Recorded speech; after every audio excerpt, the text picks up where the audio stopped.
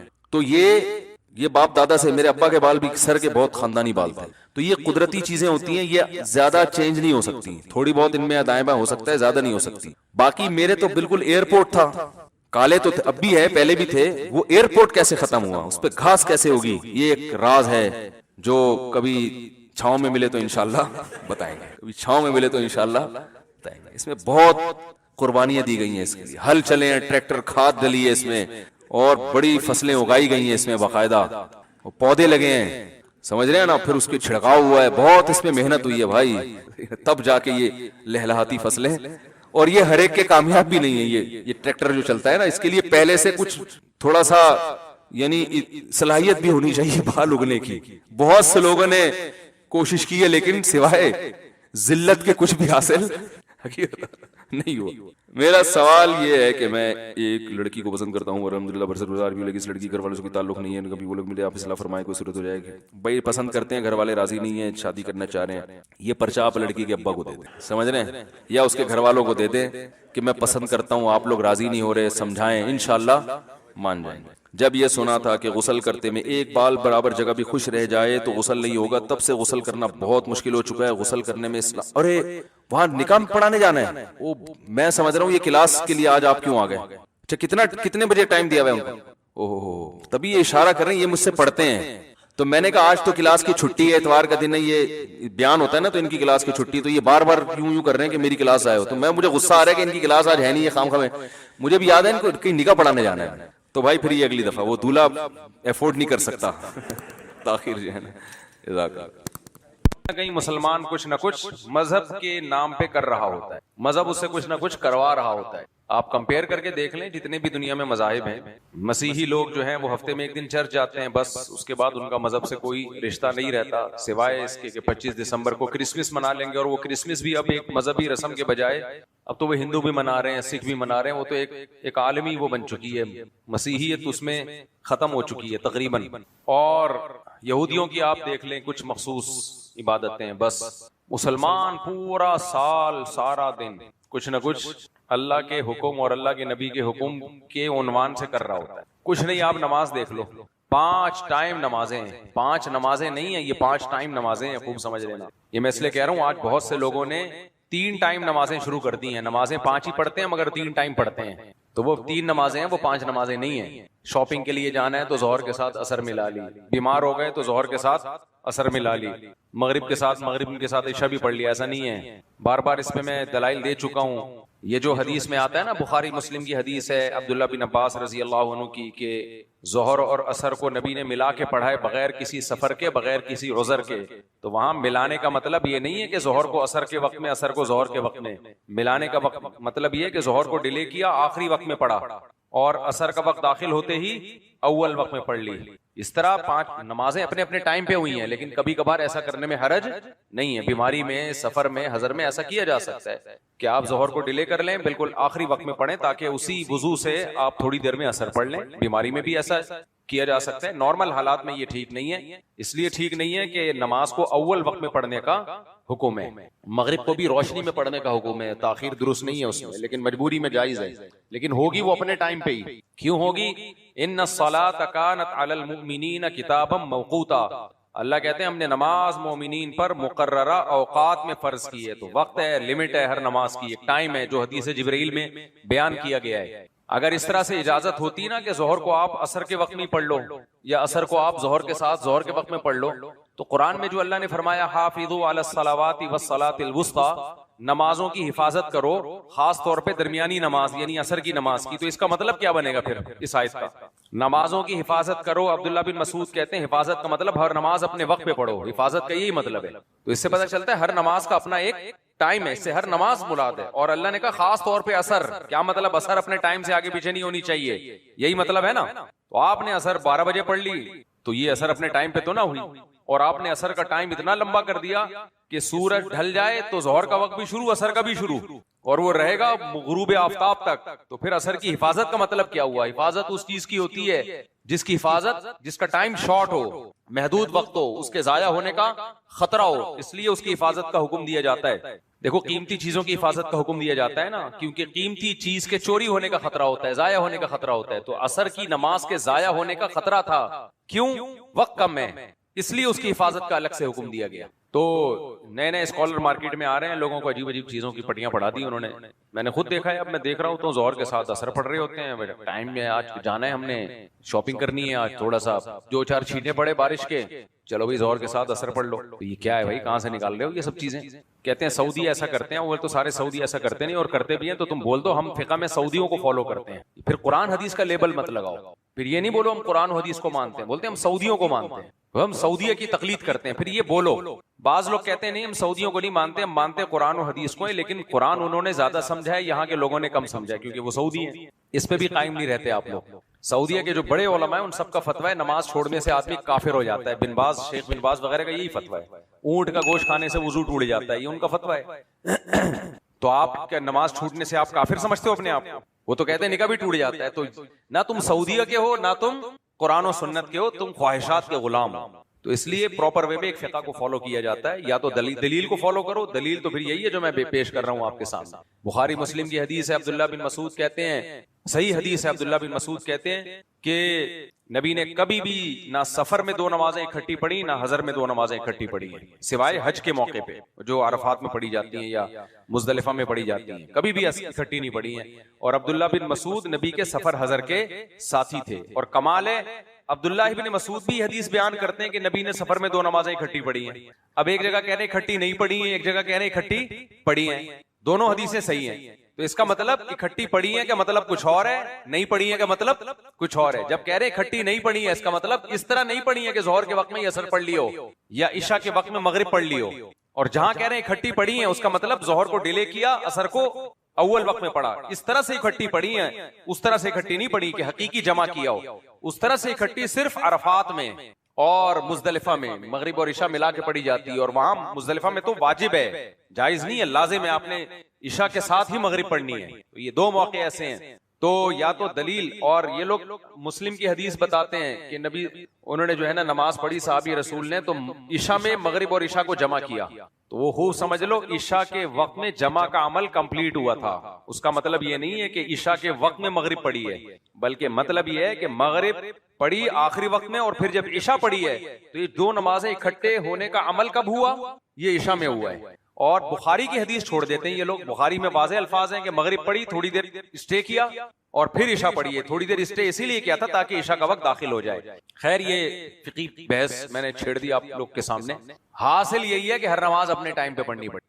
ہاں سفر میں بھی ایسا کرتا ہوں، نقشہ دیکھ لیتا ہوں کہ ظہر کا وقت ختم کب ہو رہا ہے، عصر کا وقت شروع کب ہو رہا ہے۔ تو جہازوں میں بڑی مشکل ہوتی ہے، بعض دفعہ ایئرپورٹ پہ اگر ایسا ممکن ہو تو ظہر پڑھی اور تھوڑی دیر میں عصر پڑھ لی، وہ پھر آسان ہے۔ یہ جہازوں میں خاص طور پہ ٹرین میں جانا ہے، جہاز میں جانا ہے، بس میں جانا ہے، اس طرح سے عمل کر سکتے ہیں۔ بیمار لوگوں کو تو بہت اس میں، کیونکہ ان کے لیے بار بار وضو کرنا بڑا مشکل ہوتا ہے، مریضوں کے لیے، گھر میں بزرگ ہیں تو ان کو آخری وقت میں وضو کراؤ، جب مغرب کا وقت ختم ہونے والا ہو وضو کراؤ، وہ 3 فرض پڑھے، تھوڑا سا ٹھہرے، فوراً عشاء پڑھ لی، اور اسی کے ساتھ وتر پڑھ لی انہوں نے۔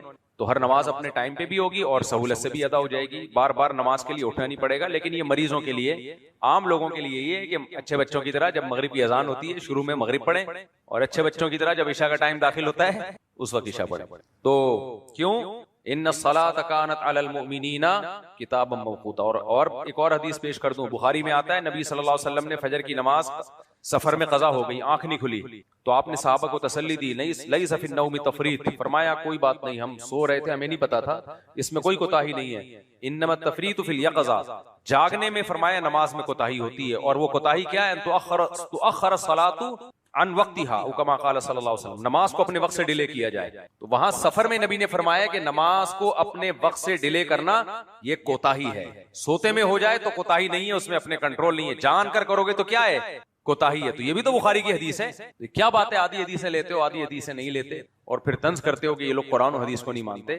تو ایک مشہور اسکالر ہے، انہوں نے تو بول دیا شاپنگ کے لیے بھی جانا ہو نا آپ کو، دیر ہو رہی ہے تو ظہر کے ساتھ اثر پڑھ لو، شاپنگ کے لیے دیر ہو رہی ہے. خیر، تو اب دیکھو اسلام میں ایک دن میں 5 ٹائم میں 5 نمازیں، تو یہ 5 نمازیں 5 ٹائم میں ہی تو ہوں گی تو مشکل ہوگی نا، اگر ایک ہی ٹائم پہ ہو پھر تو ایک ہی نماز حکمن کہلائے گی. تو یہ مسلمان کرتا ہی ہے. کوئی اور مذہب کرتا ہے؟ کسی اور مذہب میں اتنا مسئلہ ہے کہ صبح اٹھو، بھائی مذہب صبح اٹھا رہا ہے آپ کو صبح. اب دیکھو ہمیں بعض دفعہ رات کو سونے میں دیر ہو جاتی ہے، تھکے ہوئے ہیں اور طبیعت بھی خراب ہے، لیکن یہ نہیں ہو سکتا کہ فجر میں نہ اٹھیں، الارم لگانا پڑتا ہے. بھائی جتنی مرضی گہری نیند ہو، فجر قضا کرنے کی اجازت نہیں ہے. پھر ظہر کا وقت، پھر عصر کا وقت، پھر مغرب کا وقت. اور ایسا بھی نہیں ہے کہ منہ اٹھائے اور چلے گئے، کچھ مخصوص رسومات ادا کی اور عبادت گاہ سے واپس آ گئے، ایسا بھی نہیں ہے. اللہ کہتے ہیں کپڑے بھی پاک ہونے چاہیے 5 ٹائم، جسم بھی بولو پاک ہونا چاہیے. کپڑے پاک، جسم پاک. غسل فرض تھا تو غسل بھی ہونا چاہیے.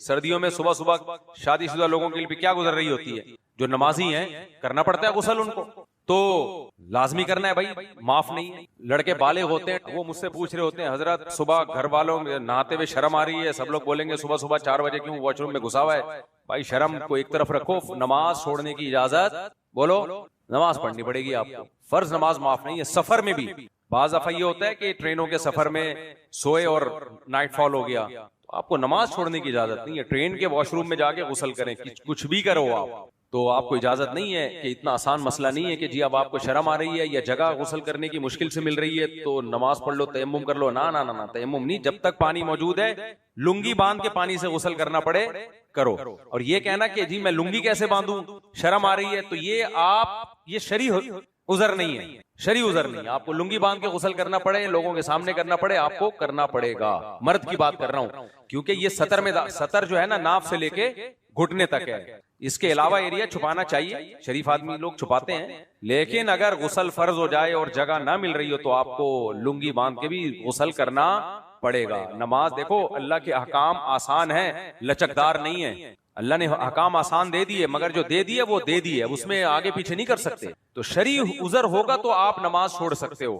شرعی عذر ہوگا. وہ شرعی عذر کیا ہے؟ شرعی عذر صرف یہ ہے کہ آپ گردن بھی نہیں ہلا سکتے، پھر نماز معاف ہوتی ہے. جب تک گردن ہل رہی ہے نا، لیٹے ہوئے ہو، تو رکوع سجدہ گردن سے کرنا پڑے گا. رکوع میں تھوڑا جھک گئے، گردن کو سجدے میں تھوڑا زیادہ جھکا لیا، یہ کرنا پڑے گا. یہ بھی نہیں ہو سکتا پھر معاف ہے. تو اور معاف اس طور پر کہ قضا کرنی پڑے گی، بالکل معاف پھر بھی نہیں ہوتی. یا بے ہوش ہو گئے، 24 گھنٹے سے زیادہ بے ہوش پڑے رہے، تو پھر وہ 24 گھنٹے کی نماز آپ کے ذمہ لازم نہیں ہوتی، کیونکہ اس میں ہوش ہی نہیں تھا آپ کو. تو اور وضو میں اللہ نے بتا دیا کہ پانی نہیں ہو تو پھر تیمم کرو. جب تک پانی موجود ہے تو پھر یہ کہ مجھے شرم آ رہی ہے نہاتے ہوئے، شرم کو شریعت میں اس موقع پہ عذر نہیں مانا ہے. بہت سے لوگوں کو اذان دیتے ہوئے شرم آتی ہے. ہمارے بڑے بھائی ہیں، ان کو حفظ کر رہے تھے تو کوئی مؤذن نہیں تھا مسجد میں. ان کے استاذ قاری صاحب نے کہا جاؤ اذان دے دو. اب وہ کہتے ہیں میں نے کبھی اذان دی نہیں تھی، تو کہتے ہیں میں نے کہا مجھے شرم آتی ہے اذان دیتے ہوئے. تو انہوں نے کہا کسی بے شرم کو لے کر آؤ، پھر اس سے دلوا دو اذان. صحیح ہے نا؟ تمہیں شرم آ رہی ہے تو کس کو لے کر آؤ؟ کسی بے شرم. تو اس لیے میرے بھائی یہ بڑا اہم حکم ہے. تو ایسا ہی نہیں ہے کہ گئے اور بس گئے ایک فارمیلٹی پوری کی. نہ اللہ تعالیٰ نے اتنے سخت احکام دیے. اور یاد رکھو آج تو پانی جگہ جگہ میسر ہے، ہر جگہ پانی ملتا ہے کہ نہیں ملتا. اس قوم کو نہانے کا اور پانی بار بار استعمال کرنے کا حکم دیا جا رہا تھا عرب کے ریگستانوں میں، جہاں پانی کے علاوہ سب کچھ تھا. یعنی سب سے مہنگی چیز پانی تھا اس وقت. کنویں ہوتے تھے، دور دور جا کے لے کر آتے تھے پانی اتنی دور سے، اور ترس ترس کے استعمال کرتے تھے. ان کو حکم دیا جا رہا ہے غسل بھی کرو اور 5 ٹائم وضو بھی کرو. 15 دفعہ کلی، 15 دفعہ ناک میں پانی، 15 دفعہ مسواک.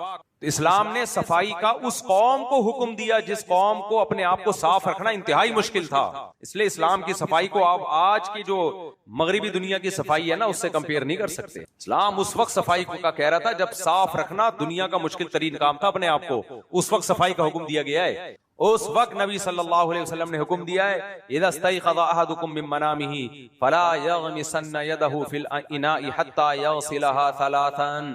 عرب میں نلکے تھوڑی تھے، بالٹیوں میں برتن ہوا کرتے تھے، اس میں پانی اسٹور ہوتا تھا.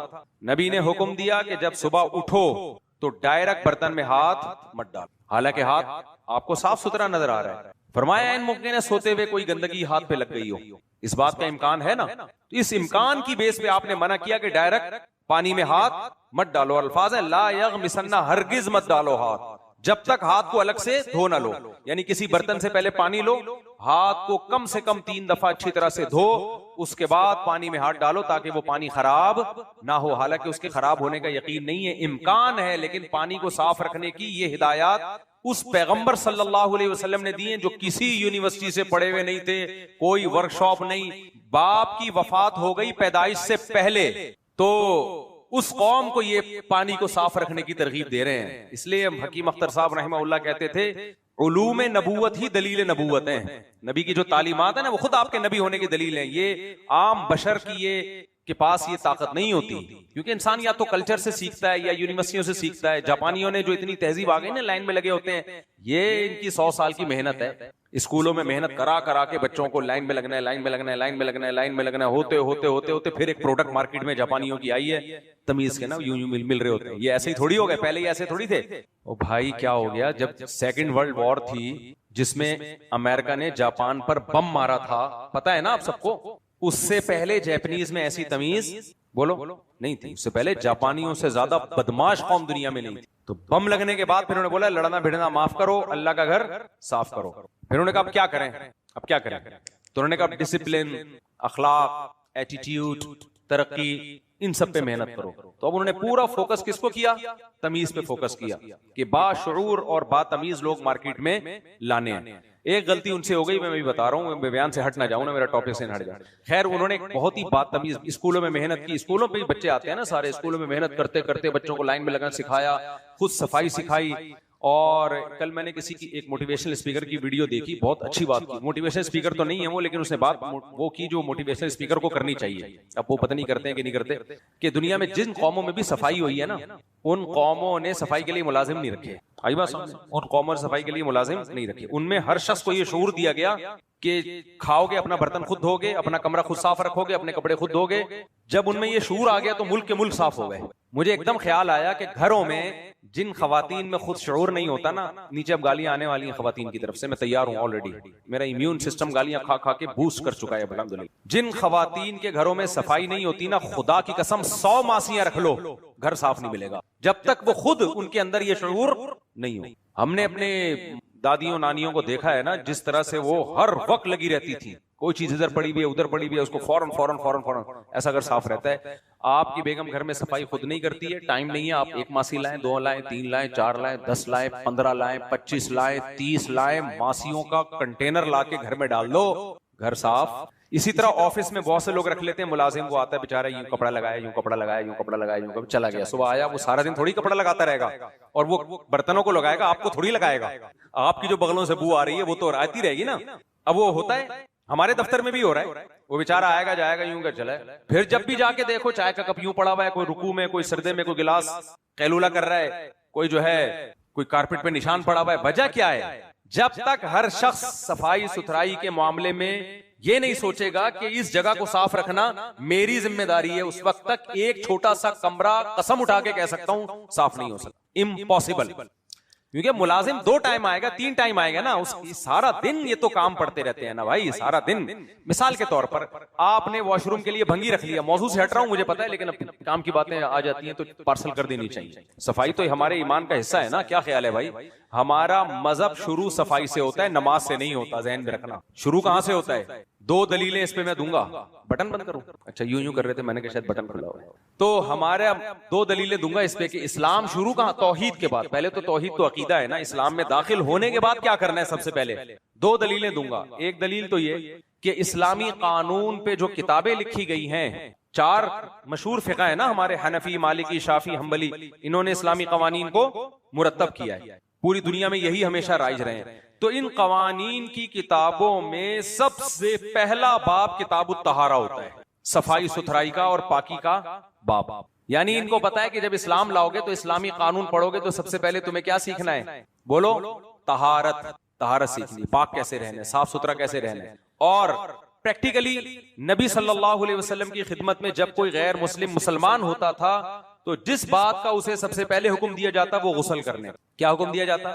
غسل کرنے. تو عملی طور پہ بھی پہلے اس کو نہلایا دھلا کے سروس کروائی جا رہی ہے, صحیح ہے نا.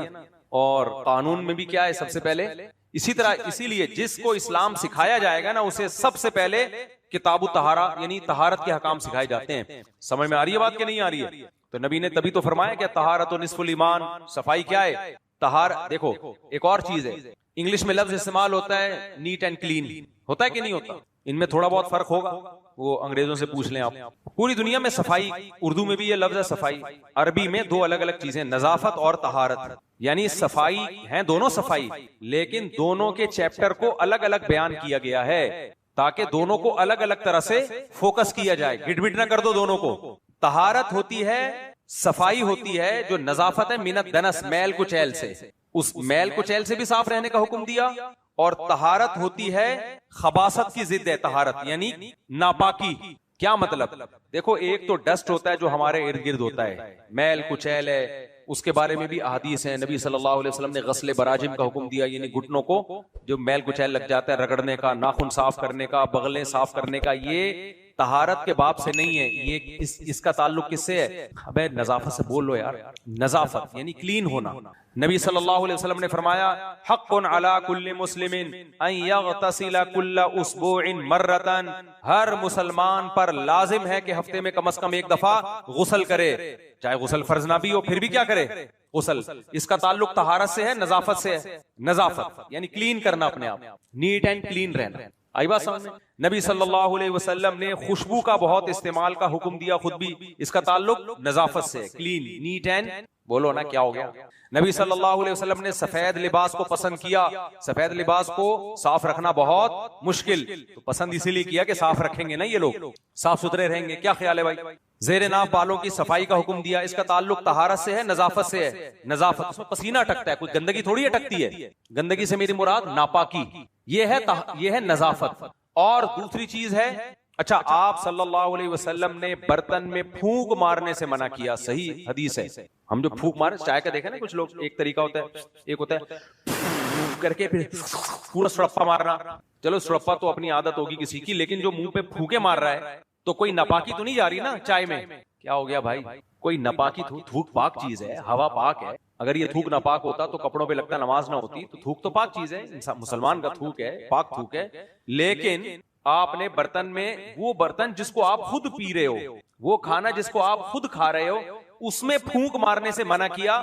اس کا تعلق طہارت سے نہیں ہے بلکہ کس سے ہے؟ نظافت. کیونکہ یہ بری بات ہے کہ یار بہرحال کاربن ڈائی آکسائڈ ہے نا، گندا سانس آ رہا ہے نا، تو گندا سانس کیوں برتن میں لے کے پھر اسی کو کھا رہے ہو تم؟ سمجھ میں نہیں آ رہی بات؟ اچھا ناک میں جب آپ پانی ڈالیں تو وہ تو طہارت ہے، لیکن حدیث میں اس ناک کو اچھی طرح سے صاف کرنا، ناک کی رطوبت کو اچھی طرح سے نکالنا. آپ صلی اللہ علیہ وسلم نے فرمایا کہ صبح جب اٹھتے ہو تو شیطان ناک کے نرخرے میں ہوتا ہے، ٹھیک ہے نا، اس کو اچھی طرح صاف کیا کرو. یعنی گندگی ہوتی ہے اندر بہت. اس کا تعلق طہارت سے ہے یا نظافت سے؟ نظافت سے، کیونکہ ناپاکی تھوڑی ہے ناک کے اندر. بھائی ناک کی رطوبت پاک ہوتی ہے لیکن اس کو صاف کرنے کا حکم دیا. مسواک کا تعلق طہارت سے نہیں ہے، مسواک کا تعلق کس سے ہے؟ نظافت سے. کیونکہ دانت میں گندگی جو ہوتی ہے وہ ناپاک نہیں ہوتی. کپڑوں پہ لگ جائے کپڑے ناپاک نہیں ہوتے، دانت میں لگے ہوئے تو نماز پڑھ سکتے ہو نا، لیکن نظافت ہے، گندگی برداشت نہیں ہے، اس لیے بار بار دانتوں کو صاف رکھنے کا حکم دیا گیا. ایک تو یہ نظافت ہے، یہ تو سارے دنیا کے ہر قوم میں ہوتی ہے، اتنی تو نہیں ہے جتنی اسلام نے بتائی، لیکن بہرحال گورے بھی مانتے ہیں اس کو. کیا خیال ہے؟ دوسرا جو چیپٹر ہے نا اسلام کا، طہارت، وہ صرف اسلام کے پاس ہے، وہ دنیا میں کسی مذہب کے پاس. بولو طہارت، ناپاکی سے طہارت، یہ دنیا میں کسی مذہب کے پاس نہیں. میں نے بھی بتایا تھا نا، ہندو جو کنورٹڈ تھے، مسلمان اسلام قبول کیا، وہ مجھے ملے، کئی گھنٹہ گپ شپ ہوئی. چارٹرڈ اکاؤنٹنٹ تھے، بڑے پڑھے لکھے آدمی، تو وہ بتا رہے تھے انہوں غیر مسلموں کے ساتھ بہت رہنا ہوا ہے. وہ بھی یہ کہہ رہے تھے کہ یار ان کے طہارت کا تو کوئی کانسیپٹ ہی نہیں ہے. طہارت کسے کہتے ہیں اس کو سمجھو. طہارت کا مطلب غلاظت سے اپنے آپ کو، گندگی، پیشاب پخانا ہے، گوبر ہے، اس کے احکام، اس سے اپنے آپ کو بچانا. غیر مسلموں کے ہاں یہ نظافت ہی میں آتا ہے، اسلام میں اس کو الگ سے ویلیو دی گئی ہے. اس کو کیا نام دیا گیا ہے؟ طہارت. پھر طہارت کی دو قسمیں بیان کی گئی ہیں، ایک نجاست حقیقی سے طہارت اور ایک نجاست حکمی سے طہارت. تھوڑا گاڑا چیپٹر ہو گیا، آپ کہو گے پتہ نہیں کون سی کلاس لے رہا ہوں، میں آسان سے سمجھاؤں گا انشاءاللہ. نجاست، ناپاکی، جو کپڑوں پہ لگ جائے تو نماز نہیں ہوتی. دیکھو آپ کے کیچڑ لگ گیا کپڑوں پہ، شریعت اس کو بھی صاف کرنے کا حکم دیتی ہے، کیونکہ شریعت چاہتی ہے صاف ستھرے رہو، تبھی تو غسل کا حکم دیا نا. جسم میں پسینہ لگا ہوا ہے، صحابہ کرام جمعے کے دن جو غسل کیے بغیر مسجد میں آتے تھے تو پسینے کی اسمیل آتی تھی. آپ صلی اللہ علیہ وسلم نے حکم دیا کہ جمعے کے دن غسل کر کے آؤ. تو وہ پسینہ ناپاک تھا یا پاک تھا؟ پاک تھا نا, پسینے میں نماز ہوتی ہے کہ نہیں ہوتی؟ ہو جاتی ہے. لیکن اس پسینے کو دھونے کا حکم کیوں دیا جا رہا ہے؟ نجاست سے جسم کو صاف کرنے کے لیے نہیں, بلکہ دنس میل کچیل کو جسم سے صاف کرنے کے لیے. اس میل کچیل کے ہوتے ہوئے بھی نماز ہو جائے گی. آئی بات سمجھ میں کہ نہیں آئی ہے؟ لیکن کچھ گندگیاں ایسی ہوتی ہیں جس کو شریعت نے نجاست کا نام دیا ہے. پسینہ دنس میں آتا ہے, نجاست میں نہیں آتا. عربی میں دنس کہتے ہیں میل کچیل. پسینہ کس میں آتا ہے؟ رجسن کا لفظ سنا ہوگا نا آپ نے, نجس. نجس عربی میں بھی استعمال ہوتا ہے, اردو میں بھی کہتے ہیں نجس چیز ہے. پلید جس کو اردو میں کیا کہتے ہیں؟ پلید. تو پلیدی کیا ہے؟ یہ جو پخانے شخانے, اللہ معاف فرمائے, جن کو بولتے ہوئے بھی آدمی کو گھن آ رہی ہوتی ہے, پیشاب ہو گیا, یہ سب چیزیں پلید ہیں. تو اسلام نے ہمیں احکام کیا دیے کہ پلید چیزوں کے حکام زیادہ سخت لگا دی. پسینہ سے بدبو آ رہی ہے, نہا کے آؤ. پیاس کی بدبو ہے, مسجد میں مت آؤ. دانتوں کو صاف رکھو. لیکن نماز ہو جائے گی اگر پسینے میں بھی ہو آپ. لیکن اس سے اوپر کی جو گندگیاں تھیں جن کو نجاست کہا جاتا ہے, گوبر ہے, پیشاب ہے, مزی ہے, منی ہے, حیض و نفاس کا خون ہے, یا ویسے ہی خون ہے, اس میں شریعت نے اتنے ٹف احکام دے دیے کہ یہ اگر کپڑوں یا جسم پہ لگے ہوں تو آپ کی نماز. اور ان میں ہمیں آزادی نہیں دی جیسے چاہو ان کو حکم دیا کم سے کم 3 دفعہ رگڑ کے دھونا ہے وغیرہ وغیرہ, جو آپ علماء سے سنتے رہتے ہیں. تو یہ ہے نجاست حقیقی. تبھی دیکھو جن کو لڑکے بالغ ہوتے ہیں, نائٹ فال ہو گیا تو شلواریں پکڑ پکڑ کے دھو رہے ہوتے ہیں. کیوں؟ ان کو پتا ہے بھائی نماز نہیں ہوگی. یہی ڈر ہوتا ہے نا. انگریز نہیں دھوتے, انگریز نہیں دھوتے. ایک میں نے کتاب پڑھی جس میں 100 غیر مسلم جو مسلمان ہوئے تھے ان کی آپ بیتی تھی. اس میں ایک ڈرائی کلینر تھا, کسی مسلم کنٹری میں آیا ہوگا, غیر مسلم تھا یا کسی غیر مسلم کنٹری میں رہتا ہوگا. اس نے بتایا میں صرف اس بیس پہ مسلمان ہوا کہ میرے پاس جو میلے کپڑے آتے تھے نا, غیر مسلموں کے آتے تھے, مرد اور عورتوں کے, ان میں خون کے دھبے حیض و نفاس کے, ان میں جو یہ جو نائٹ فال ہو جاتا ہے تو منی کے نشانات اور یہ سب. مسلمانوں کے کپڑے کبھی ایسے میرے پاس نہیں آئے. نہیں آئی میرا خیال ہے بات. کیوں؟ وجہ کیا ہے؟ یہ پرانی بات ہے. اب تو مسلمان بھی ماشاءاللہ گندگی میں الحمدللہ انہوں نے ریکارڈ قائم کی. گندے ہی ہوتے جا رہے ہیں. جتنے جتنے مسلمان مذہب سے دور رہ رہے ہیں تو اوپر سے تو بڑا صاف ہوتا جا رہا ہے, دیکھنے میں بڑا نیٹ کلین, اندر سے گندا ہوتا جا رہا ہے. ورنہ ہمیں یاد ہے پہلے تو اس کا تصور نہیں تھا. نائٹ فال ہو جائے تو بھائی وہ اپنی پینٹ شلوار خود دھو رہے ہوتے تھے کہ یار یہ غلاظت ہے, یہ واشنگ مشین میں کپڑے دھلیں گے سارے کپڑے ناپاک ہو جائیں گے نا اس کے ساتھ, اور پھر نماز بھی پڑھنی ہے تو اس کے لیے تو پاک کرنا ضروری ہے. تو شریعت نے اس میں سختی زیادہ اس لیے کر دی کہ وہ زیادہ گندی, اس کے بغیر نماز نہیں ہوگی. حیض و نفاس کے خون ہوتے ہیں وہ صاف کرنا ضروری. نبی صلی اللہ علیہ وسلم نے خواتین کو حکم دیا کہ کہیں خون کا نشان پڑ جائے تو اس کو رگڑو, رگڑ کے دھو اس کو. اور پھر دوسری نجاست ہے نجاست حکمی. کچھ نجاستیں دیکھنے میں نظر نہیں آتی لیکن انسان گندا ہو جاتا ہے. جیسے غسل فرض ہو جائے, احتلام ہو گیا یا زوجہ کے قریب چلا گیا, غیر مسلموں میں اس کے بعد غسل کا رواج نہیں. ہمیں لوگ بتاتے ہیں جو وہاں مغربی ملکوں میں دوست ہیں, وہ کہتے ہیں کہ انگریز تو صبح اٹھیں گے ایسے ہی آفس چلے جائیں گے. تو کیسے گندگی ہے یار. اب یہ گندگی دکھائی نہیں جا سکتی, تبھی تو دیکھو مذہب کی ضرورت ہے نا. ہر چیز عقل سے ثابت نہیں ہوتی.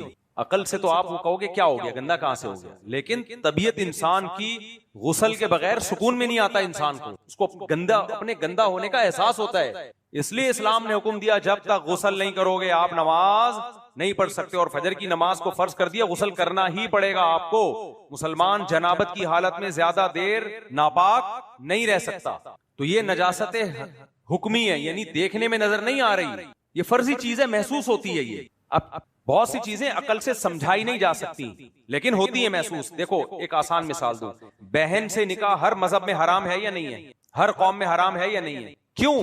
ذرا سی بھی غیرت ہو نا, انسان اس تصور سے شرم سے زمین میں گڑ جائے. لیکن عقل سے ثابت کر سکتے ہو کہ یہ بری چیز ہے.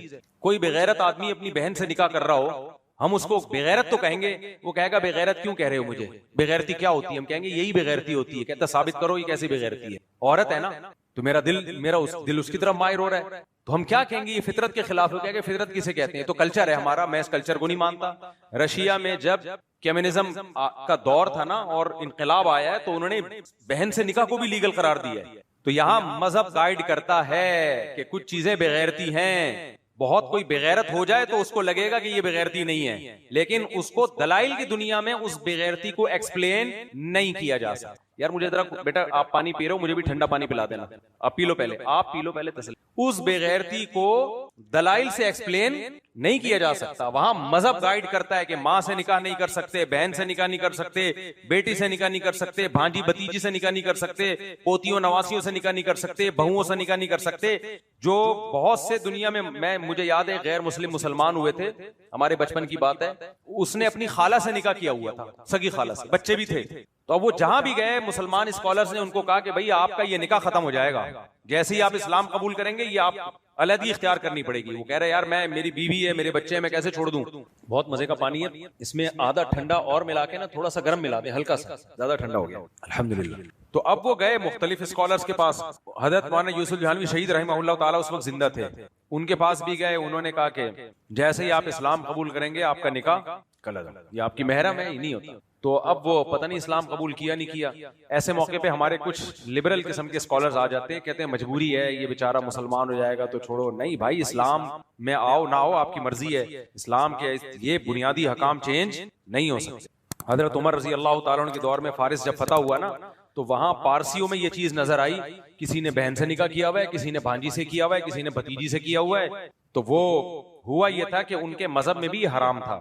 تاریخ کی کتابوں میں لکھا ہوا ہے کہ بادشاہ نے کہیں اپنی بھتیجی بھانجی سے نکاح کا ارادہ کیا تو وہاں کے جو ان کا جو بھی پارسی مذہب کا جو بڑا تھا نا, اس نے فتویٰ دیا کہ یہ حرام ہے. بادشاہ نے اس کی گردن ہی اڑا دی. تو جو کہتا رہا حرام ہے, سب کی گردنیں اڑا کے, تو پھر وہاں کا فتویٰ ہی چینج ہو گیا. تو پارسیوں میں پھر یہ چیز آ گئی محرم سے نکاح کرنا. تو ہمارے پاس بھی آیا تھا وہ کیس, ہم نے کہا بھائی یہ خالہ سے نکاح نہیں ہوتا, لیکن ہمیں حیرانگی اس پر ہو رہی تھی کہ کوئی سوچ سکتا ہے اپنی خالہ سے نکاح کا, ماں جیسی ہوتی ہے نا وہ.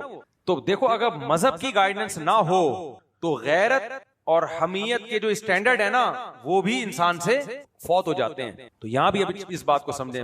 الحمدللہ آپ لوگ کو گرمی لگ رہی ہے, میں قسم اٹھا کے کہتا ہوں اس گرمی کو بھی انجوائے کریں. گرمی کا خدا کی قسم اپنا مزہ ہے. دیکھو ایک بات یاد رکھو, موضوع سے پھر میں ہٹ رہا ہوں, یعنی موضوع سے ہٹ کے جو ہٹا ہوئے موضوع سے پھر ہٹ رہا ہوں. موضوع سے ہٹا, پھر جو ہٹ کے جس موضوع پر گیا اس سے مزید ہٹا, تو آنے میں ٹائم لگے گا لیکن آئیں گے اصل موضوع. دیکھو ایک بات یاد رکھو, خوشی ہمیشہ اس کو ملے گی جو ٹینشن میں ہوگا.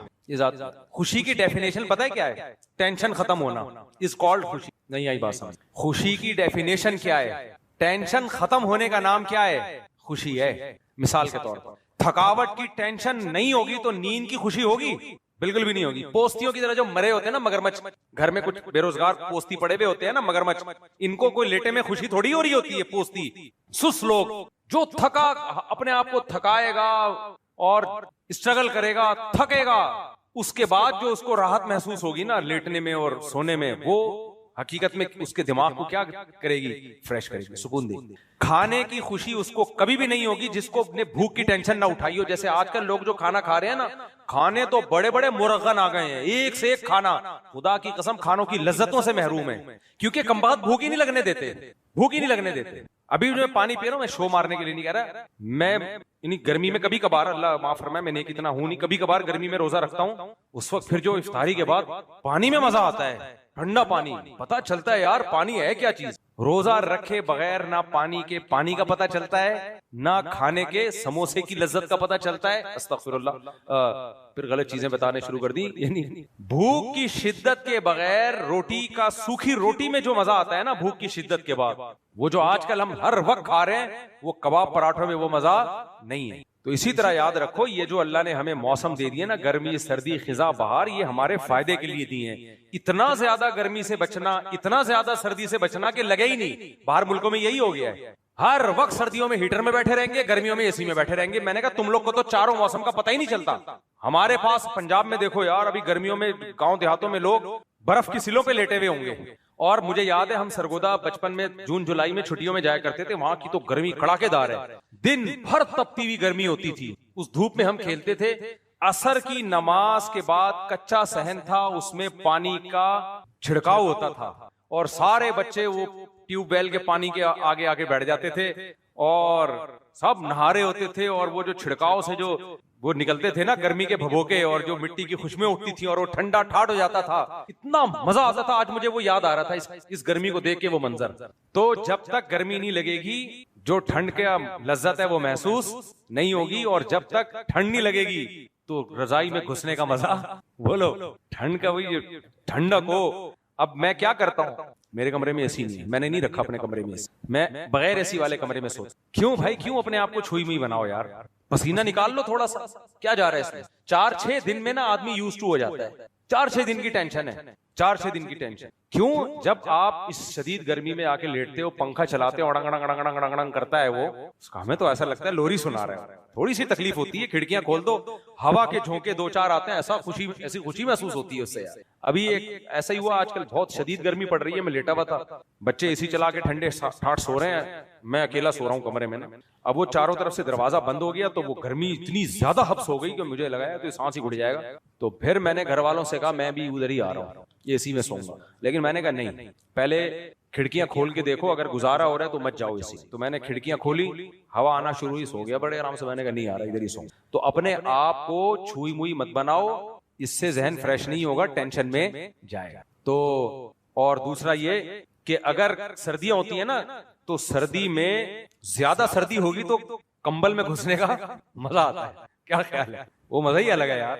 سردی نہیں ہو رہی تو نہ کمبل ہے نہ پنکھے ہیں. ہم ابھی تو لوگوں میں اے سی کا رواج اتنا زیادہ ہو گیا. بچپن میں نے جو جون جولائی کے روزے ہم نے بچپن میں رکھے ہیں نا, مجھے یاد ہے وہ اس وقت زیادہ ایئر کنڈیشن وغیرہ بہت کم لوگوں کے گھروں میں اے سی ہوا کرتا تھا. اس وقت ہمیں یاد ہے جو کڑاکے دار گرمی پڑتی تھی, اس گرمی میں ہم اسکول جاتے تھے, 11 بجے زبان خشک ہو جاتی تھی, اور 4 بجے کے وقت سارے روزے دار محلے میں گھروں سے باہر نکل کے درختوں کے نیچے لیٹے ہوئے ٹھنڈے ٹھنڈے پانی کے جگ اپنے اوپر ڈال رہے ہوتے. اس کا بھی مزہ ہے بھائی, اس گرمی سے بچنے کا بھی مزہ ہے. تو چھوئی موئی مت بناؤ, اور یہ ٹینشن 4-6 دنوں کی ہوتی ہے, اس کے بعد انسان عادی ہو جاتا ہے. میں نہیں کہہ رہا اپنے آپ کو بہت ہی مصیبت میں ڈال دیں, زیادہ گرمی لگے تو اے سی میں چلے جائیں, مر نہ جائیں گے, میرے کھاتے میں نہ پڑ جائیں.